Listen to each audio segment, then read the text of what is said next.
Creativity is the enemy of consistency? What?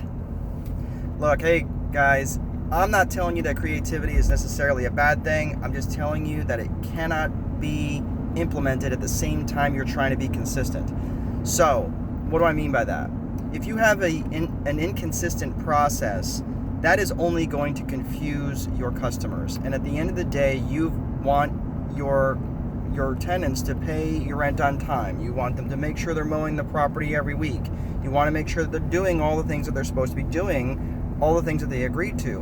Well, if you're not consistent, if you're not doing all the things that you're supposed to be doing, if you don't make that phone call on the second day of the month when the rent is due on the first and they have not paid, well, now you have implemented inconsistency into your realm, and that is only going to breed more inconsistency. So what to do?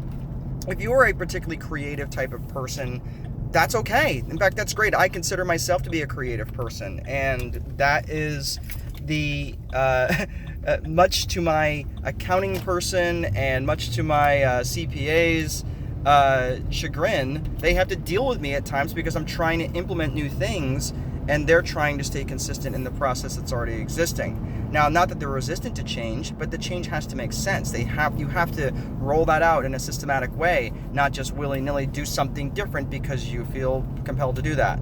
And that's the problem with a lot of entrepreneurs. Many of you are very creative, especially in the real estate realm. You had to be creative to figure out how to buy your first property or 2 or 20 or whatever. Well, that's great, but creativity is not great when you want to have a consistent process that runs basically without your intervention. Now, do you need time to have creativity? Absolutely. And creativity is it brings a lot of good things to a business, and where you can be on the cutting edge and you can be doing things that your competitors are not doing, but you have to roll that out in a systematic way.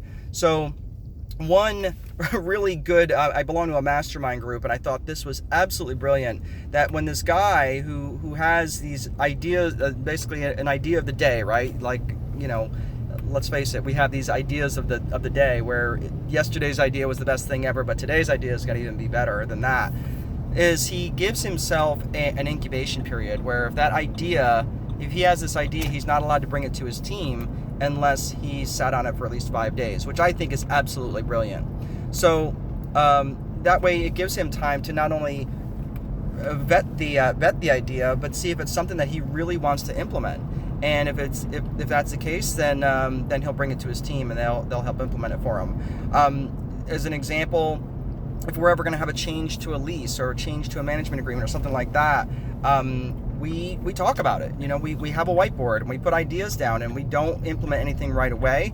We put it, we let things kind of settle for a while, and then after a period of several weeks, we decide, okay, these are all the changes that we want to do. And usually, we're going to let them sit sometimes 6, 8, 12 weeks before we actually implement those ideas, because we want to make sure that we've got all the ideas out, and if there's any changes, we do it all at one time and in a systematic way. So again, creativity is fine, and creativity is absolutely necessary, especially for the growth of a small business, but you have to make sure that it's implemented in a consistent and in a consistent way. All right, have a great rest of your day, guys. Remember to place a value on your free time, because if you don't, someone else will. Take care.